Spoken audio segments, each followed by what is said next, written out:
Kita akan mulai ya, perayaan Natal bersama ini, ya, yang pertama kali tentunya pada kesempatan kali ini. Jadi karena MC-nya Suci belum hadir, jadi saya akan mengambil alih terlebih dahulu. Jadi nanti ada beberapa nyanyian, dan nyanyian nanti akan ditayangkan oleh saudara kita Samuel, dan untuk itu semuanya di mute ya suaranya supaya kita bisa menyanyi sendiri-sendiri tanpa ada feedback di dalam komputer karena berbeda gelombangnya sehingga datangnya bisa menyusul. Jadi yang pertama nanti adalah pembukaan, kemudian menyanyi pertama, ya, Joy to the World, kemudian yang ketiga pembacaan Alkitab. Nah ini oleh saudara Esther. Esther belum gabung ya, nanti kita tunggu. Yang kita ambil dari Matius. Ya. Kemudian nyanyian pujian yang kedua. Yang keempat adalah, yang kelima adalah kesaksian oleh saudari kita Endah nanti. Kemudian yang keenam persembahan lagu ya lewat YouTube. Kemudian doa pembukaan untuk penyampaian firman yang langsung nanti dibawakan oleh saudara kita Roni, dan selanjutnya langsung ke penyampaian firman. Dan setelah itu nyanyian yang ketiga, dan kemudian berikutnya adalah doa syafaat. Nah ini doa syafaat mungkin membawa firman juga ya, mungkin Roni juga kalau biasanya. Ya. Nah yang ke-11 adalah nyanyian pujian yang keempat. Kemudian sebelum doa penutup adalah pesan tutup tahun oleh koordinator kita, yaitu Samuel. Dan terakhir adalah doa penutup atau salam berkat yang akan disampaikan oleh pembawa firman, yaitu Roni. Jadi itu rundown ringkas acara kita pada malam hari ini dalam rangka perayaan Natal yang memperingati kelahiran Yesus Kristus, Juru Selamat kita. Baik, kita akan buka di dalam doa. Mari kita berdoa bersama. Tuhan Allah Bapa kami yang ada di surga, kami ucap syukur kehadirat-Mu Tuhan. Engkau memberi kesempatan kepada kami pada malam hari ini untuk berkumpul, memuji nama-Mu, mendengarkan firman-Mu, dan juga merayakan akan kelahiran-Mu Tuhan. Kami pada kesempatan ini berdoa bagi saudara-saudara kami yang belum bisa hadir dan berusaha untuk hadir. Biarlah Tuhan Kau lapangkan mereka sehingga boleh mereka bersama-sama dengan kami di acara ini. Kami serahkan Tuhan seluruh kegiatan acara kami dari awal sehingga akhirnya hanya di dalam pimpinan Roh-Mu yang kudus. Di dalam nama Yesus Kristus kami berdoa. Amin. Baik, berikutnya adalah pembacaan Alkitab. Karena saudari Esther belum bisa masuk-masuk, jadi saya menggantikan. Pembacaan Alkitab tentang Natal diambil dari Matius 2 ayat 1 sampai ke 6. Matius 2 ayat 1 sampai 6 yang demikian bunyinya. Sesudah Yesus dilahirkan di Bethlehem di tanah Yudea pada zaman Raja Herodes, datanglah orang-orang Majus dari timur ke Yerusalem dan bertanya-tanya, di manakah dia, raja orang Yahudi yang baru dilahirkan itu? Kami telah melihat datangnya di timur, dan kami datang untuk menyembah dia. Kami telah melihat bintangnya di timur dan kami datang untuk menyembah Dia. Ketika Raja Herodes mendengar hal itu, terkejutlah ia beserta seluruh Yerusalem. Maka dikumpulkannya semua imam kepala dan ahli Taurat bangsa Yahudi. Lalu dimintanya keterangan dari mereka di mana Mesias akan dilahirkan. Mereka berkata kepadanya, di Bethlehem di tanah Yudea, karena demikianlah ada tertulis dalam kitab Nabi. Dan engkau Bethlehem, tanah Yudea, engkau sekali-kali bukanlah yang terkecil di antara mereka yang memerintah Yehuda, karena daripadamulah akan bangkit seorang pemimpin yang akan menggembalakan umatku Israel. Jadi demikianlah pembacaan Alkitab ya, tentang Natal. Berikutnya adalah kesaksian yang akan disampaikan oleh saudari kita, Indah. Saya persilakan, Indah. Ya. Terima kasih waktu yang diberikan kepada saya. Pada malam hari ini saya akan bersaksi tentang sebagian dari pengalaman pribadi saya dengan Tuhan Yesus. Semoga yang saya saksikan nanti menjadi berkat. Sebelumnya saya akan bacakan dari Yohanes 15 ayat 16. Bukan kamu yang memilih aku, tetapi akulah yang memilih kamu. Dan aku telah menetapkan kamu, supaya kamu pergi dan menghasilkan buah.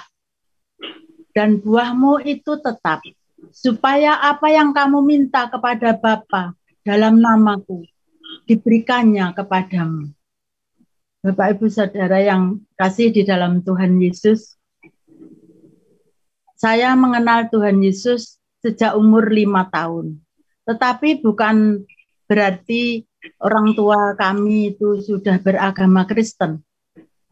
Belum. Bapak saya itu seorang tentara yang penganut okultisme. Jadi bapak saya itu okultisme, sedangkan ibu saya dari non-Kristen. Saya mengenal Tuhan itu pada usia 5 tahun waktu tinggal di Surabaya. Jadi saya kelahiran Surabaya tanggal 21 April tahun 1960. Pada waktu itu kami bertiga, kakak saya laki-laki dan kakak saya perempuan, sedang bermain di halaman. Kemudian saya melihat ada satu keluarga, ayah, ibu, dan 2 putranya itu membawa Alkitab. Tapi waktu itu saya belum ngerti itu Alkitab. Bawa Alkitab. Kemudian berjalan. Kami bertiga itu ngikuti dari belakang. Ternyata keluarga itu masuk ke sebuah gedung. Waktu itu saya belum ngerti itu namanya gereja ya. Kemudian kami ngintip gitu di pintu. Ternyata itu adalah gereja. Dan lagu yang pertama kali saya dengar yaitu lagu Dengar Dia Panggil Nama Saya. Itu jadi kan akhirnya kami tertarik. Minggu berikutnya secara diam-diam mengikuti lagi orang ini. Secara diam-diam. Sehingga orang tua kami curiga. Anak ini kalau minggu kok nggak ada kemana. Akhirnya bapak saya marah besar ya setelah tahu kami adalah ke gereja itu. Waktu itu saya umur 5 tahun, kakak-kakak saya 2 tahun di atas saya. Kemudian bapak saya, ibu saya minta pindah ke Kediri. Meskipun asalnya Kediri, tapi lama di Surabaya. Kemudian pindah di Kediri. Di Kediri nggak ada gereja, saya tinggal di desa, di Dukung Ngatup, desa Kambingan, Kecamatan Pagu, Kediri. Nggak ada gereja. Terus kami waktu itu sekolah di SD ya. Sekolah SD itu juga nggak ada pelajaran agama Kristen, nggak ada. Akhirnya dididik kami secara Islam ya. Ketiga kakak saya, 2 kakak saya juga aktif ya. Tetapi Tuhan tadi berfirman bukan kamu yang memilih aku ya, tapi Tuhan yang memilih saya itu bukan aku yang memilih Tuhan, tapi Tuhan memilih saya. Di situ pada 2 tahun berikutnya, ternyata didirikan ada persekutuan di Desa Wonosari. Jadi kira-kira jaraknya dari rumah saya itu sekitar 3 kilo. Saya jalan kaki mulai usia ya kelas 3 SD. Saya terus ikut rajin ke gereja ini. Terus pada waktu ada sekolah minggu yang kebetulan gurunya itu dari misionaris yang Amerika ya, Nona His namanya. Itu mengajarkan lagu Yesus seperti gembala, kami sebagai dombanya. Itu hati saya sangat tersentuh. Terus ada kerinduan, ingin bertemu Tuhan Yesus. Waktu itu sudah ditunjukkan gambar-gambar Tuhan Yesus. Saya rindu sekali. Kemudian mulai saat itu, saya berdoa setiap hari. Minta kepada Tuhan Yesus, saya ingin ketemu Tuhan Yesus. Saya ingin jumpa Tuhan Yesus, meskipun dalam mimpi saya ingin ketemu, gitu ya. Kerinduan saya itu terus saya bawa ya setiap hari dalam doa. Tetapi itu belum terjawab lama, tapi saya minta terus. Meskipun di dalam kehidupan saya, waktu saya di SMA, itu saya juga tinggal di rumah seorang haji ya. Kemudian saya kuliah di Surabaya juga tinggal di haji. Pokoknya kehidupan saya itu selalu banyak sekali halangan dan rintangan yang tentang iman saya. Sampai saya SMA itu pernah mau dinikahi oleh seseorang yang sudah ya mapan ya, sudah kaya raya, tapi supaya saya pindah keyakinan, saya tidak mau. Akhirnya saya di SMA itu waktu-waktu saya habis, pokoknya saya gunakan untuk ke gereja terus ya, ikut kegiatan gereja. Sabtu Minggu nggak pernah kok main-main ke rumah teman, nggak pernah ya. Jadi itu masa muda saya. Kemudian saya menikah. Ini yang perjumpaan saya dengan Tuhan Yesus. Ternyata doa saya itu dikabulkan pada tahun 90-an. Jadi saya sudah menikah, sudah punya anak. Tapi saya terus berdoa tiap hari, minta ketemu Tuhan Yesus. Saat doa saya mau dikabulkan itu, saya biasa tiap hari ya baca Alkitab itu. Saya sedang melihat televisi dengan suami saya. Kemudian jam 12:05, harinya apa saya sudah lupa ya saudara. Jam 12:05 itu saya masuk ke kamar, ke tempat tidur ya, mau tidur. Saya berdoa seperti biasa, dan di atas bantal saya itu mesti ada Alkitab. Jadi sebelum tidur mesti baca doa malam itu ya, saya baca. Terus saya mau tidur tepat jam 12:05. Begitu saya membaringkan tubuh saya di tempat tidur itu jam 12:05, mata terpejam tuh langsung seperti ada lihat bioskop gitu ya. Saya melihat ada takhta yang ada raja, kemudian di belakangnya itu kayak tentara Filistin gitu ya, tentara yang bawa pedang lengkap gitu. Kemudian ini pemandangan itu dekat ke saya. Kemudian ada suara, kamu jalanlah ke arah kanan ya. Kemudian saya lihat seperti ada jalan. Saya berjalan ke arah kanan. Kemudian saya melihat ada gedung yang kaca-kaca gitu. Di dalam gedung itu ada orang yang main judi, ada orang minum minuman keras. Pokoknya hura-hura gitu ya. Kemudian suara itu berkata, lihat, amati mereka itu kegiatannya gitu ya. Kemudian saya ngamati mereka itu pokoknya yang duniawi sekali itu ya, hura-hura. Terus suara itu berkata lagi, kamu jalan terus. Kemudian saya jalan tuh sampai ke tepi pantai. Di tepi pantai itu saya dijumpai binatang-binatang yang keluar dari dalam laut ya. Binatang itu seperti angsa tapi ada mahkotanya gitu ya. Kemudian saya rasanya masih terasa itu di kaki saya dipatok sama angsa itu. Kemudian dari pantai itu keluar wanita yang pakai kain hijau, kemudian rambutnya terurai, pakai mahkota. Dia bilang ke binatang ini, jangan diganggu, biarkan dia lewat gitu. Kemudian saya lewat. Setelah saya lewat, saya sampai di dataran dan suasananya agak remang-remang. Di dataran itu saya berhenti. Tahu-tahu seperti ada jala raksasa ya, turun dari langit. Jalannya tuh besar sekali, warnanya seperti Summerland gitu ya, ada ungu, ada biru. Jala ini tahu-tahu mengambil orang-orang yang tadi main judi dan lain-lain itu dibawa ke langit gitu ya. Jadi ini semua dibawa ke langit. Jadi hilang semua ini, yang orang-orang ini hilang semua. Kemudian saya ketakutan sekali, posisi saya itu begini, tetapi di dalam hati saya itu ada sukacita, damai sejahtera yang luar biasa. Kemudian saya posisi masih begini, saya terbangun. Begitu terbangun, saya tuh kok ingat yang difirmankan Tuhan tadi, Wahyu pasal 3 ayat 11. Padahal saya nggak ngafalkan, ya nggak pernah. Akhirnya saya langsung ambil Alkitab, saya buka Wahyu pasal 3 ayat 11. Ternyata bunyinya, aku datang segera, ya.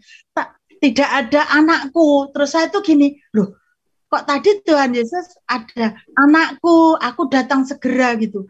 Berarti ini sungguh-sungguh ya. Begitu sukacitanya saya lihat jam itu tepat jam 12 malam. Jadi kesaksian apa yang saya lihat tadi seperti yang saya alami itu 5 menit ya, 5 menit. Dan yang saya heran, kok saya bisa langsung buka Wahyu pasal 3 ayat 11 itu loh. Dan ternyata bunyinya nggak ada kata anakku. Kemudian saya lari keluar ya, dengan penuh sukacita, lari keluar. Kemudian saya cerita ke suami saya, kebetulan belum tidur, masih lihat TV. Saya cerita sukacita saya luar biasa. Doa saya sekian tahun dijawab Tuhan. Kemudian suami saya berkata, itu karunia bersukacita, sukacita, damai sejahtera. Kamu harus ucapan syukur. Akhirnya setelah itu saya puasa 3 hari. Saya puasa 3 hari hanya mengucap syukur, terima kasih Tuhan, terima kasih Tuhan. Itu yang saya ucapkan terus-menerus. Sebetulnya masih banyak ya kesaksian hidup saya berpengalaman dengan Tuhan, tapi yang saya sungguh bersyukur sampai sekarang itu. Nah, saya ngecek ya, kalau ada posisi rebahan atau tiduran ya, tadi saya posisi rebahan. Nah, itu berarti saya betul-betul bertemu Tuhan Yesus. Jadi saya setelah itu berusaha untuk berbakti kepada Tuhan melalui talenta yang Tuhan beri. Antara lain di sekolah saya membimbing anak-anak yang beragama Kristen, kemudian di gereja, meskipun gerejanya kecil, saya kebetulan bergabung di Gereja Baptis Indonesia ya, di Madiun. Itu saya semampu saya, sesuai talenta yang Tuhan beri, saya menjadi pemusik ya, tunggal. Jadi hanya satu, dan anak saya, kalau anak saya melayani Tuhan melalui puji-pujian. Kalau ada waktu saya memuji-puji di gereja itu persembahan pujian, juga saya main musik sampai sekarang. Terima kasih, itu kesaksian saya. Semoga menjadi berkat bahwa doa yang diminta dengan sungguh-sungguh itu akan dikabulkan oleh Tuhan. Terima kasih, waktu saya kembalikan.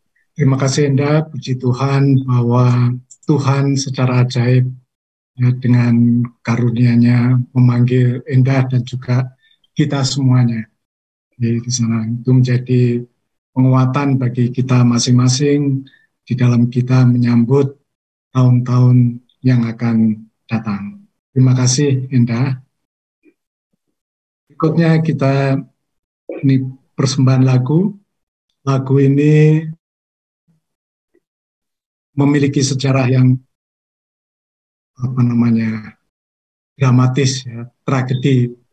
Jadi diciptakan oleh Horatio Spafford. Kita tahu dia adalah ahli hukum, ya, lawyer, tapi juga adalah ya, seorang pengusaha yang sangat sukses.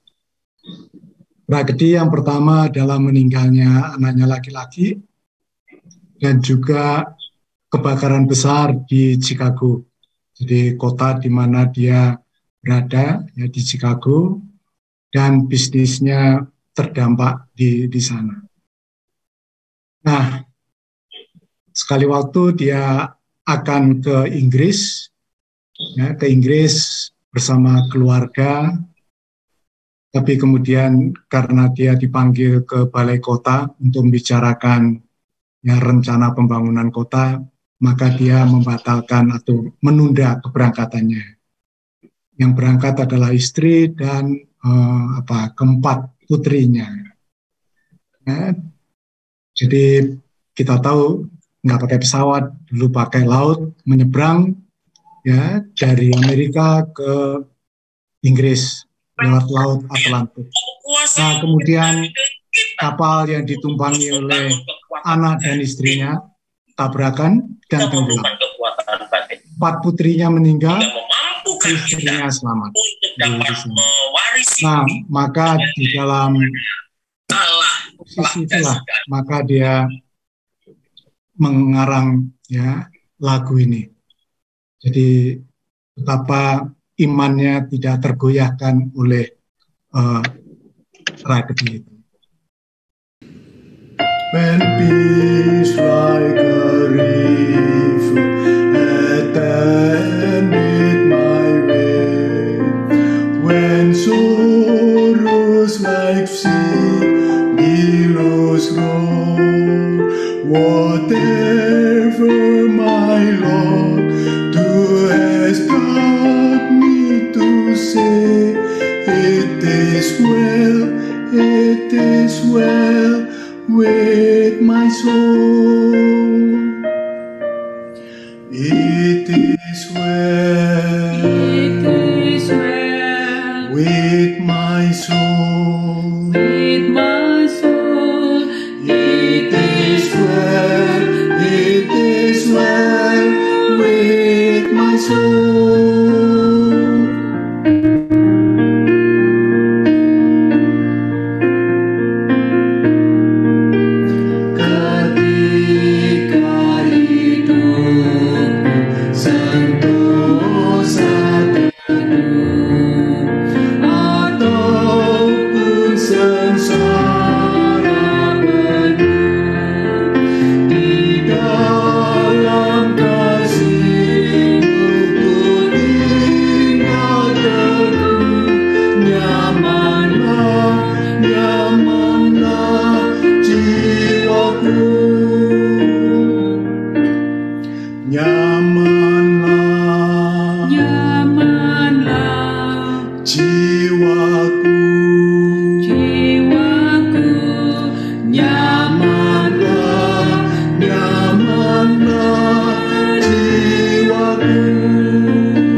Baik, langsung kita memasuki acara inti kita, yaitu penyampaian firman Tuhan yang akan disampaikan oleh saudara kita, Evangelis Roni yang Titi.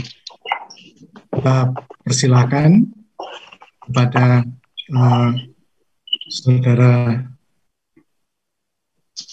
Roni. Oke, teman-teman, mari juga Bapak Ibu sekalian yang hadir pada malam hari ini. Sebelum kita mendengarkan akan pesan Natal, mari kita hampiri Dia di dalam doa. Bapa yang Maha Kasih, Yesus Tuhan kami bersyukur malam yang indah, kami Engkau perkenankan untuk datang kepadamu. Berkatilah kami sebagai anak-anak Tuhan yang sudah Engkau sambut dengan kedua belah tangan-Mu yang terbuka, sehingga kami boleh mendengar sebagian daripada sabda firman-Mu. Kami menyediakan tanah hati kami yang paling subur, sehingga ketika firman Tuhan boleh datang kepada kami, firman-Mu tidak akan kembali dengan sia-sia. Namun, Engkau akan memberkati kami dengan berkat yang luar biasa. Berbicaralah Tuhan kepada setiap kami siap mendengar akan firman Tuhan. Di dalam nama Tuhan Yesus, kami percaya dan sudah berdoa. Amin. Bapak Ibu yang dikasihi Tuhan, hari ini kita punya tema adalah cinta kasih Kristus yang menggerakkan persaudaraan. Saya ambil satu ayat dari firman Tuhan dari Yohanes pasal 13 ayatnya yang ke-34 yang demikian bunyi firman-Nya. Aku memberikan perintah baru kepada kamu, yaitu supaya kamu saling mengasihi. Sama seperti aku telah mengasihi kamu, demikian pula kamu harus saling mengasihi. Saudara, jelas di dalam firman Tuhan ini, Yesus yang adalah Tuhan kita, itu punya satu harapan agar supaya kita bisa hidup satu dengan yang lainnya, dengan sesama yang lainnya, penuh dengan kasih persaudaraan. Namun, apakah semua orang Kristen dijamin bisa melakukannya? Saya tidak yakin. Oleh karena itu, untuk membuat orang-orang Kristen khususnya bisa melakukan apa yang dia harapkan, dia hadir di dalam kehidupan kita saat ini lewat peristiwa Natal, yaitu kedatangan Yesus Tuhan untuk kali yang pertama. Saudara, orang bisa melakukan sesuatu bisa karena terinspirasi. Yang pertama, bisa oleh karena dia membaca kata-kata bijak. Yang kedua, bisa saja oleh karena dia mendengarkan kata-kata bijak. Atau sekaligus dia menyaksikan sesuatu pemandangan yang memberikan dia ilham. Nah, saudara, Yesus yang adalah Tuhan, sengaja dia datang ke dunia itu untuk mengajarkan Anda dan saya agar supaya kita bertindak sama seperti yang dia sudah perbuat. Dia bukan hanya menyampaikan firman-Nya yang tertulis dalam kitab suci ini, sehingga kita bisa membaca dan kemudian kita melakukan. Tetapi sekaligus di dalam kitab suci yang sama, ada begitu banyak kisah inspiratif yang membuat kita terilhami untuk meneladani dia. Oleh karena apa? Di dalam firman Tuhan juga dikatakan, siapa orang yang mengasihi aku adalah orang yang rajin mendengar firman Tuhan dan melakukan firman Tuhan di dalam hidupnya sehari-hari. Oleh karena itu, Yesus Tuhan sengaja dia turun ke dunia itu untuk melatih Anda dan saya yang percaya bukan hanya memahami firman Tuhan semata-mata, namun sekaligus kita mampu melakukan di dalam hidup kita sehari-hari. Yang pertama, dia datang, dia hadir dalam peristiwa Natal. Sesungguhnya ini adalah tindakan kasih yang luar biasa. Oleh karena untuk menggenapi janjinya itulah dia hadir untuk menebus dosa umat manusia sejagat ini tadi. Ketika Adam dan Hawa berbuat dosa, maka Tuhan berfirman kepada Adam lewat Kejadian pasal yang kedua, ayatnya yang ke-16 dan 17, dikatakan di sini, lalu Tuhan Allah memberi perintah ini kepada manusia, semua pohon dalam taman ini boleh kau makan buahnya dengan bebas. Tetapi pohon pengetahuan tentang yang baik dan yang jahat itu, janganlah kamu makan buahnya, sebab pada hari engkau memakannya, pastilah engkau mati. Saudara, kata pastilah engkau mati boleh dicoret di bawahnya, karena itu adalah tekanannya Tuhan atas perintah yang harus ditaati oleh Adam dan Hawa saat itu. Pastilah engkau mati. Saudara, kita melihat kenyataan Adam dan Hawa tidak langsung mati. Tetapi yang dimaksud pastilah engkau mati adalah secara rohani kamu pasti tidak akan diselamatkan. Nah saudara, namun oleh karena kasih sayang Tuhan kepada Adam dan Hawa, kepada semua umat manusia yang dia ciptakan di alam jagat raya ini, dia langsung bernubuat dengan karya keselamatan yang dia sampaikan di dalam Kejadian pasal 3 ayatnya yang ke-15 yang demikian bunyi firman-Nya. Aku akan mengadakan permusuhan antara engkau dan perempuan ini, antara keturunanmu, si ular tadi, iblis setan, dan keturunannya. Keturunan perempuan tadi akan meremukkan kepalamu dan engkau akan meremukkan tumitnya. Saudara, ini adalah karya keselamatan yang segera dilontarkan oleh Tuhan untuk menyelamatkan manusia yang sudah tidak taat, yang harusnya pasti mati untuk diselamatkan oleh Dia. Dan keturunan perempuan itu menunjuk kepada Yesus Kristus Tuhan nanti akan menghapus segala dosa dunia di atas kayu salib. Terserah manusia mau terima, berarti dia dapat keselamatan. Yang tidak menerima, nanti urusannya dihakimi Tuhan yang Maha Kuasa sendiri. Nah, saudara, yang pertama, dia menggenapi janjinya.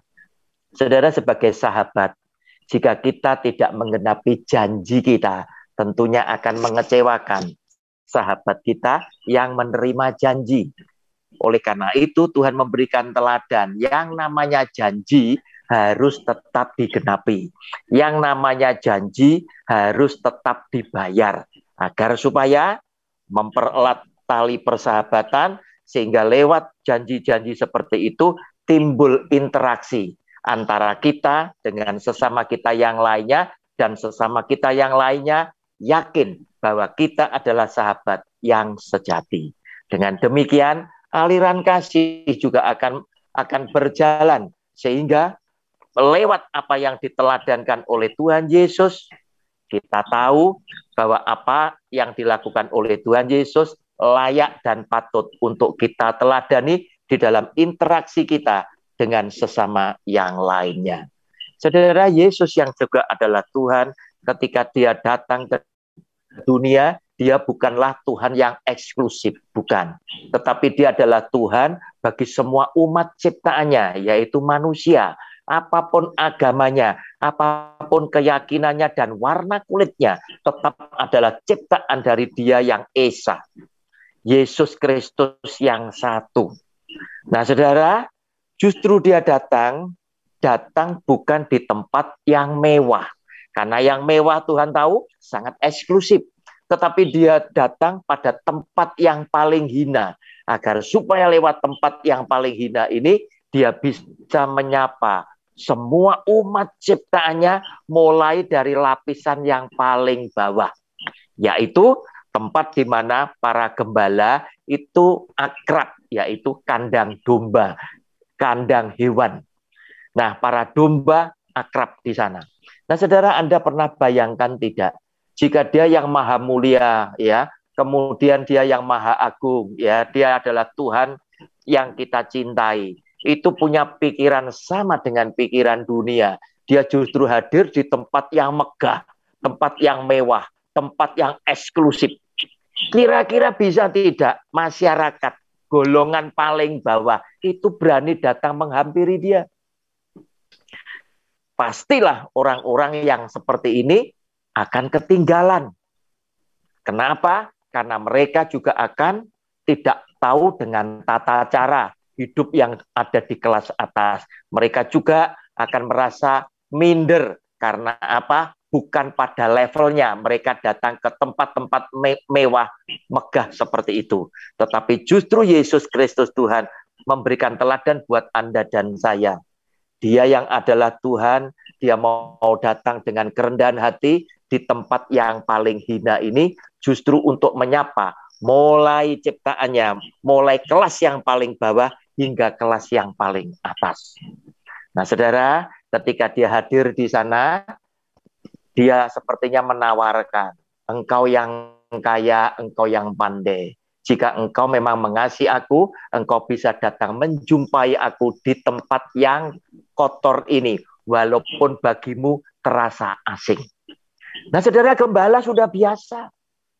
Itu adalah tempat di mana mereka sehari-hari berjumpa, tempat yang akrab, tempat yang tidak asing bagi mereka. Para gembala datang, tetapi ternyata di dalam Alkitab juga ditulis bahwa orang-orang kaya, orang-orang intelektual diwakili oleh golongan orang Majus. Mereka datang dengan rombongan yang besar, dengan hewan ternaknya yang gede-gede dan lain sebagainya. Ada hewan-hewan yang luar biasa. Mereka membawa perbekalan dan lain sebagainya dengan jumlah rombongan yang menarik perhatian. Dan ternyata apa? Mereka dari golongan intelektual karena mereka adalah jago di dalam perbintangan.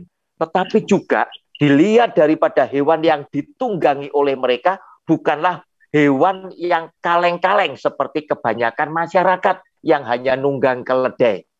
Mereka mungkin bawa unta, bawa gajah, dan lain sebagainya. Nah, saudara, terbukti ini adalah golongan juga bukan sekedar intelektual, tetapi mereka adalah orang-orang yang punya duit. Terbukti ketika mereka tahu bertemu dengan bayi Yesus. Saat itu pula mereka sujud menyembah, mereka datang dengan kotak peti persembahan yang sudah dipersiapkan oleh mereka dari negeri asal mereka. Dan isinya juga bukan kaleng-kaleng juga, isinya adalah emas, kemenyan, dan mur. Nah, saudara, inilah yang dilakukan oleh Tuhan Yesus yang mengajarkan kepada saudara dan saya untuk supaya Anda tidak menjadi Kristen yang eksklusif. Tapi Kristen yang mau membaur dengan siapapun orangnya. Kristen yang bisa punya kerendahan hati, walaupun Anda menjadi orang yang sukses, orang yang terpandang, orang yang terkenal, yang punya relasi dan lain sebagainya, tetapi Anda tetap akan meneladani Yesus yang adalah Tuhan sudah melakukan peristiwa yang patut kita teladani. Dia hadir justru di tempat yang paling hina dengan maksud secara sengaja menyapa golongan yang paling bawah hingga yang paling atas. Oleh karena itu, kita akan meneladani apa yang dilakukan oleh Kristus itu juga dengan merendahkan diri kita, hidup di dalam kerendahan hati agar supaya kita bisa bergaul dengan golongan masyarakat manapun untuk memuliakan nama Tuhan. Nah, saudara, dia pun juga memberikan teladan. Kerendahan hati Yesus yang adalah Tuhan juga ditunjukkan lewat Yohanes pasal 13 ayat 13 sampai dengan 15 yang berkata demikian. Dan hari ini ada banyak gereja-gereja yang mengikuti, menyelipkan ritual-ritual ini di dalam ibadah mereka. Kamu menyebut aku guru dan Tuhan, dan katamu itu tepat. Sebab memang akulah guru dan Tuhan. Jadi jikalau aku membasuh kakimu, aku yang adalah Tuhan dan gurumu, maka kamu pun wajib saling membasuh kakimu. Sebab aku telah memberikan suatu teladan kepada kamu, supaya kamu juga berbuat sama seperti yang telah kuperbuat kepadamu. Saudara, kata teladan boleh digarisbawahi, teladan kepadamu, yaitu dia inginkan Anda meneladani apa yang dilakukan oleh Kristus ketika Yesus Tuhan dan guru daripada para rasul membasuh satu demi satu bagian tubuh yang paling kotor daripada para muridnya. Saudara, para muridnya jelas jadi sungkan sekali. Tuhan, ngapain engkau mesti lakukan hal yang seperti ini? Ini adalah bukan bagianmu. Tetapi dia tetap lakukan dan dia katakan, engkau yang sebut aku Tuhan dan Guru memang tepat. Nah sekarang, jika aku Tuhan dan Gurumu mau melakukan yang paling hina ini, maka kamu juga harus mau melakukan yang hina ini. Nah saudara yang dikasih oleh Tuhan, sungguh luar biasa teladan yang diberikan oleh Tuhan Yesus seperti ini. Sehingga apa? Jika Anda dan saya bisa menjadi Kristen yang meneladani apa yang dilakukan Kristus, saya yakin Anda adalah orang-orang yang bisa diterima di komunitas manapun juga. Oleh karena orang-orang akan senang sekali dengan kerendahan hati yang kita tunjukkan, tidak eksklusif ya. Kemudian kita mau juga melakukan perkara-perkara yang sepele tanpa harus dihambat, dihalangi oleh gengsi yang demikian tinggi. Kita mau memiliki kerendahan hati daripada Kristus di dalam kehidupan ini agar supaya lewat apa yang kita lakukan ini tadi, kasih persaudaraan itu juga bisa mengalir kepada sesama yang lain. Kita tidak boleh menyepelekan orang-orang yang ada di bawah. Sebab Yesus Kristus Tuhan pernah berkata, ketika aku lapar, engkau memberikan aku makan. Ketika aku haus, engkau memberikan aku minum. Ketika aku telanjang, engkau memberikan aku pakaian. Saudara, saya ingin mengingatkan, justru di tengah-tengah COVID-19 ini, ada begitu banyak rakyat yang terdampak. Mungkin mereka kehilangan pekerjaan, mungkin mereka kehilangan sebagian penghasilannya, atau mungkin mereka kehilangan sama sekali penghasilan mereka. Mungkin mereka lagi sakit, mereka tidak mampu dengan kelemahan fisik, dengan kelemahan macam-macam. Saatnya kita sebagai anak Tuhan melakukan apa yang dilakukan oleh Kristus. Dan dia berkata, ketika aku lapar, engkau memberikan aku makan. Para muridnya heran dan mereka bertanya, Tuhan, kapan hal itu engkau alami? Dan dia berkata di dalam Matius 25 ayat yang ke-40, dia berkata, apa yang engkau sudah lakukan kepada salah seorang saudaraku yang paling hina ini, silakan digarisbawahi, engkau sudah melakukan kepada aku, hanya huruf besar, akunya huruf besar. Berarti apapun yang kita lakukan kepada sesama kita yang lain, yang paling hina ini sekalipun, apapun warna kulitnya, apapun keyakinan mereka, Yesus Tuhan berkata, itu kamu lakukan kepada aku. Nah saudara, begitu luar biasa teladan yang diajarkan oleh Tuhan Yesus kepada saudara dan saya. Dan ketika kita meneladani, ada begitu banyak berkat yang disediakan oleh Tuhan di dalam hidup saudara dan saya. Minimal, walaupun bukan untuk kita, tetapi ini adalah berkat yang paling mulia, yaitu apa yang kita lakukan akan mendatangkan kemuliaan buat nama Dia. Saudara yang dikasih oleh Tuhan, kita sebagai orang Kristen patut bersyukur, berterima kasih. Sebab apa? Lewat Alkitab ini, Dia mengajarkan kepada kita hal-hal yang penting yang kita harus lakukan di dalam kehidupan kita. Contoh, ada orang 10 kusta yang datang menghadap kepada Tuhan Yesus. Dan mereka semuanya berharap sakit kustanya disembuhkan. Karena mereka mendengar dari telinga mereka bahwa Yesus yang adalah Tuhan sanggup menyembuhkan segala sakit penyakit.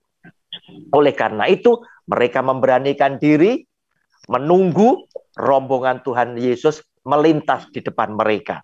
Setelah mereka bertemu, mereka sama-sama berteriak, Yesus anak Daud, kasihanilah kami.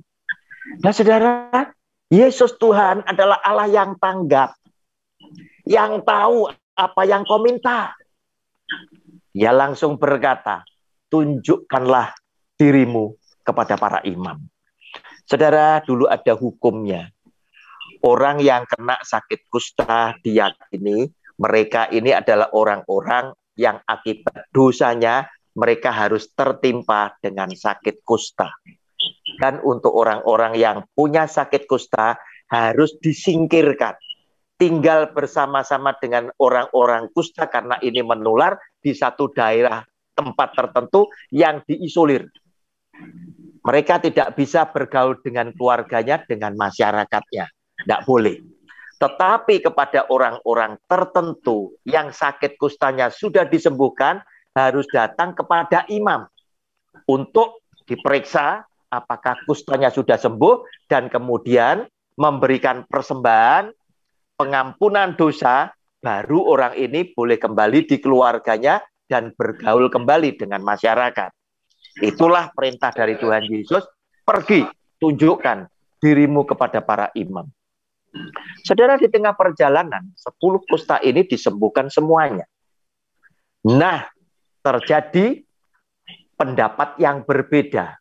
Yang satunya memilih untuk kembali kepada Tuhan Yesus dan berterima kasih. Yang 9 karena berpikir, perintah untuk kembali berterima kasih nggak ada. Perintahnya jelas, tunjukkan dirimu kepada para imam. Yang 9 semakin bersemangat, mungkin mereka melebarkan langkah kaki mereka agar supaya sampai kepada imam lebih cepat. Yang satu kembali tersungkur di bawah kaki Tuhan Yesus, berterima kasih. Ternyata apa yang terjadi? Yesus yang adalah Tuhan yang tidak memberikan perintah untuk kembali berterima kasih juga terkejut. Bukankah tadi bersepuluh? Kenapa cuma 1? Orang Samaria ini.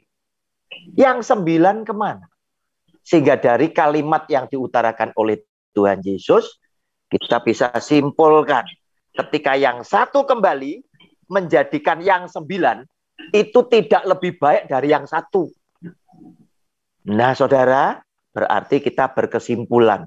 Apapun berkat yang Anda terima, apapun pertolongan Tuhan yang Anda alami, apapun peristiwa ajaib yang hari itu engkau juga alami, khususnya untuk Enda yang diberkati dengan luar biasa dalam satu penglihatan di mana Kristus Tuhan itu datang menjumpai kamu, adalah orang yang wajib kembali kepada Dia, mengucapkan syukur terima kasih. Nah saudara, demikian pula dengan Natal. Sesungguhnya Natal tidak ada perintahnya untuk dirayakan. Seperti pada umumnya masyarakat orang-orang Kristen, orang Katolik pada umumnya merayakan perayaan Natal, ibadah Natal, perayaan Natal. Tetapi melihat Alkitab ini tadi, perintah kepada 10 kusta, tidak ada perintah untuk kembali berterima kasih kepada Dia jika disembuhkan. Ternyata ini menyenangkan hati Dia, berarti yang 1 inilah yang paling benar. Maka orang-orang Kristen pada saat ini tadi sedang menggelar ibadah Natal, sedang merayakan peristiwa Natal dengan mulai apa? Baik, mulai ibadah dan berbagi kasih.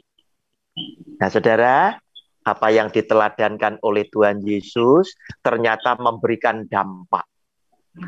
Kasih sayang Tuhan yang ditunjukkan lewat sikapnya, yang diberikan lewat firman-Nya, telah menggerakkan setiap Anda dan saya yang merasa dicintai oleh Kristus. menjadi anak-anak Tuhan yang suka berbagi dengan kasih. Sehingga banyak gereja-gereja, banyak anak-anak Tuhan, baik secara lembaga maupun secara pribadi, yang di dalam peristiwa Natal itu menyisihkan berkatnya untuk berbagi kasih dengan sesama yang lain.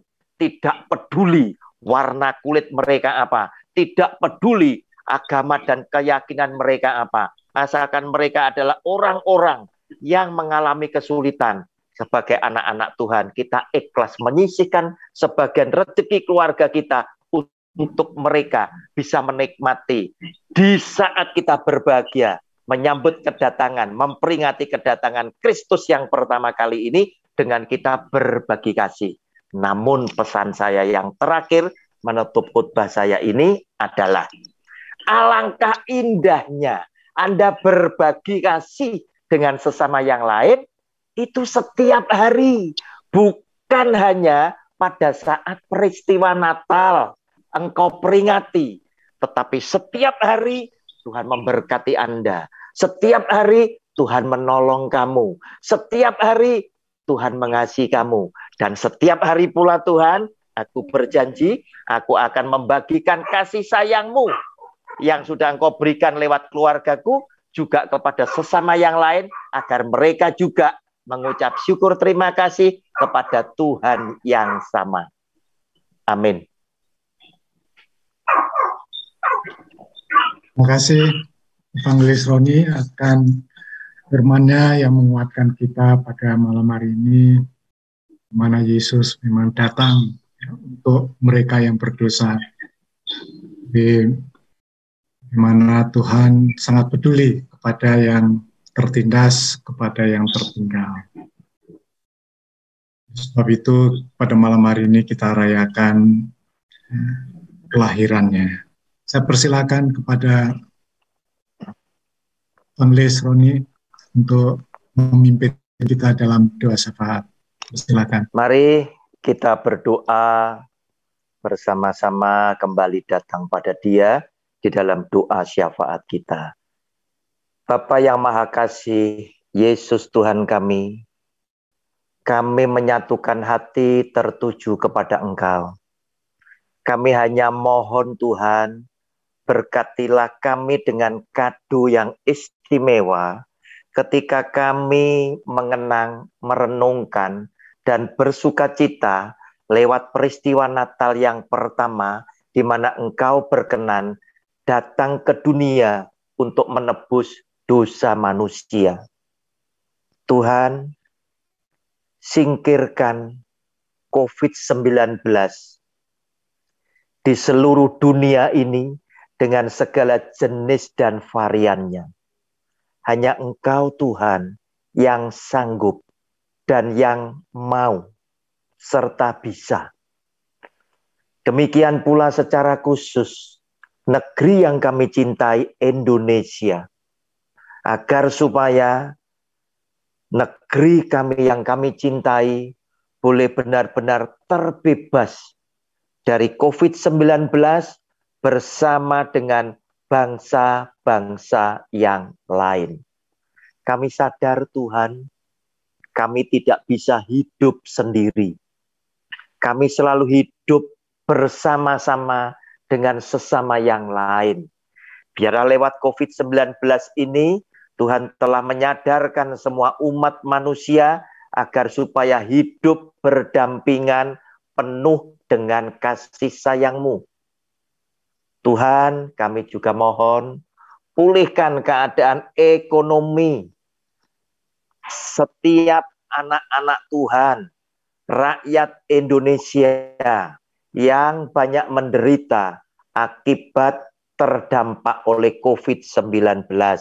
Sehingga bangsa dan negeri yang kami cintai, Indonesia, boleh menjadi bangsa yang besar di hadapan bangsa yang lain. Kami juga ingin berdoa Tuhan bagi sahabat-sahabat kami. Engkau memberkati di usia kami semuanya, memasuki usia kepala 6. Tuhan memberkati kami dengan kekuatan dan kesehatan yang baik. Tuhan memberkati dengan kecukupan nafkah rezeki kami.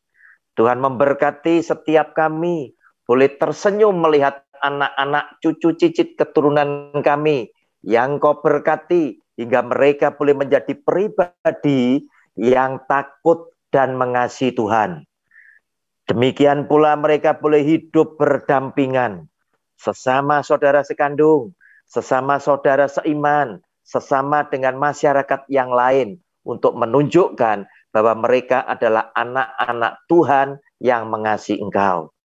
Demikian pula ya Tuhan, kami juga ingin berdoa untuk semua gereja-gereja Tuhan yang ada di dunia ini, yang saat ini sedang beribadah menyambut, mengenang peristiwa Natal, maupun yang sedang mempersiapkan. Biarlah Tuhan memberkati mereka dengan kasih karunia-Mu, melindungi, mencukupkan segala yang dibutuhkan oleh mereka, dan mereka boleh menjadi saluran berkat Tuhan untuk sesama yang lain lewat apa yang mereka lakukan, nama Tuhan yang dipermuliakan. Itulah Tuhan, doa-doa syafaat kami, bukan untuk pribadi kami, namun kami senang jika Tuhan memberkati untuk semua umat ciptaan-Mu yang ada di dunia ini, dengan sekali lagi kado yang istimewa. Tuhan bebaskan kami dari COVID-19. Tuhan lepaskan kami dengan konflik-konflik politik yang menyengsarakan rakyat, yang menakutkan masyarakat. Tuhan jauhkan semua yang jahat daripada bumi yang Engkau sudah ciptakan. Itulah Tuhan doa-doa kami yang kami yakini ketika kami menaikkan doa syafaat ini, Engkau hadir di tengah-tengah perhimpunan kami. Sehingga setiap doa yang kami naikkan kepada Engkau adalah doa yang Kau dengar, dan Engkau pasti sudah mengabulkan setiap doa-doa kami. Di dalam nama Tuhan Yesus kami percaya dan sudah berdoa. Amin. Amin. Berikutnya adalah pesan tutup tahun oleh koordinator kita, Samuel. Silakan, Sam. Ya, terima kasih atas waktu yang telah diberikan.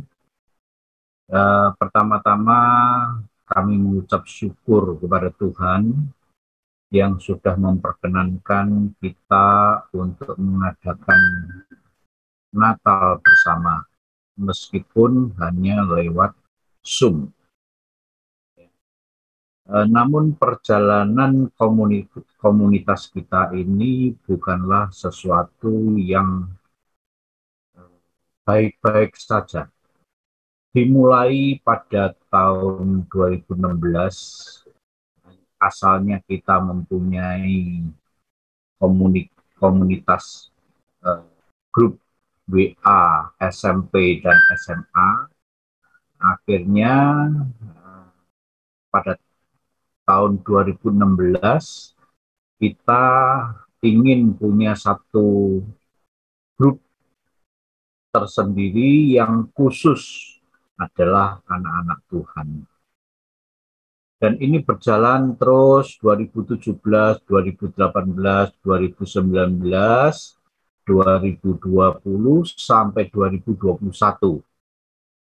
Dan pada tanggal 4 Juli tahun 2021, karena COVID dimulai tahun 2020, setahun kemudian 4 Juli, tercetuslah ide oleh rekan kita Haryanto, bagaimana kalau kita mengadakan persekutuan ya?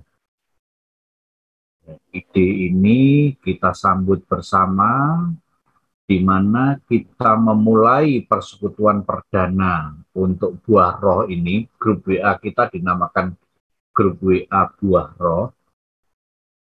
Dimulai pada tanggal 11 Juli 2021. Jadi kira-kira sekitar 6 bulan yang lalu. Dalam perjalanan persekutuan kita ini, yang sementara kita masih bisa laksanakan 1 bulan 1 kali di minggu kedua setiap bulan, maka rekan-rekan yang berkenan untuk ikut di dalam persekutuan doa ini, kita bergabung terus dengan setia. Saudara-saudara sekalian, saya melihat bahwa di antara kita yang dengan rajin ikut di dalam persekutuan doa ini, ada satu kerinduan. Kita boleh menyembah Tuhan di dalam persekutuan ini. Itulah sebabnya kita tidak melihat jumlah berapa orang yang ikut, tetapi kita melihat kualitas persekutuan kita, bagaimana kita menyembah Tuhan. Itu berjalan sudah 6 bulan, saya melihat bahwa, dan saya juga merasakan bahwa persekutuan kita ini banyak memberikan berkat rohani bagi setiap kita. Teman-teman yang dikasih Tuhan, marilah di penghujung tahun 2021 ini, kita tetap dengan setia mau mengikuti persekutuan kita ini, di mana nanti kalau memang sudah terbuka lagi PPKM-nya dan lain sebagainya, kita bisa merencanakan persekutuan kita ini ke arah onsite yang lain dan yang lain-lain, pelayanan fisik dan lain sebagainya, seperti apa yang sudah disampaikan oleh Evangelis Roni Suwono pada malam hari ini. Janganlah kita menunggu kalau Natal saja kita melayani orang lain, melayani sesama kita, tetapi tiap hari kita harus berpikir bahwa kita harus bisa melayani Dia, junjungan kita, yang sudah memberikan nafas hidup kepada kita tiap saat. Kalau kita mau hitung-hitungan sama Tuhan, lah oksigen yang kita hirup tiap detik aja Tuhan tidak pernah ngitung kepada kita. Kita masuk di rumah sakit, dipasang oksigen 1 jam udah jutaan mungkin, atau ratusan ribu mungkin. Ya, bayangkan kita kalau rata-rata sudah berusia 62 tahun ke atas. Ini teman-teman sebaya kita ya, 62 tahun ke atas. 62 tahun kita menghirup oksigen yang disediakan oleh Tuhan gratis.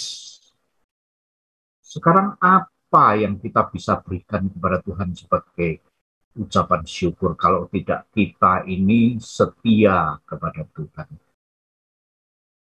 Teman-teman, di penghujung tahun 2021 ini, marilah kita mempunyai tekad di tahun 2022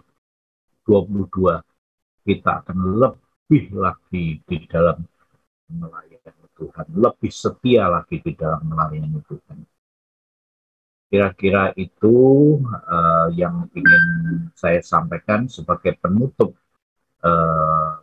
persekutuan doa kita di tahun 2021. Marilah kita menyongsong 2022 ini dengan mengingat pesan Natal yang sudah disampaikan oleh rekan kita Evangelis Roni Suwono. Akhir kata, saya mewakili teman-teman di persekutuan doa Buah Roh mengucapkan selamat Hari Natal 2021.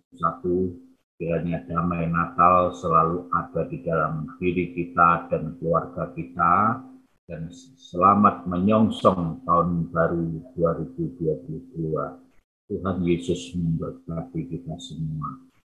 Amin.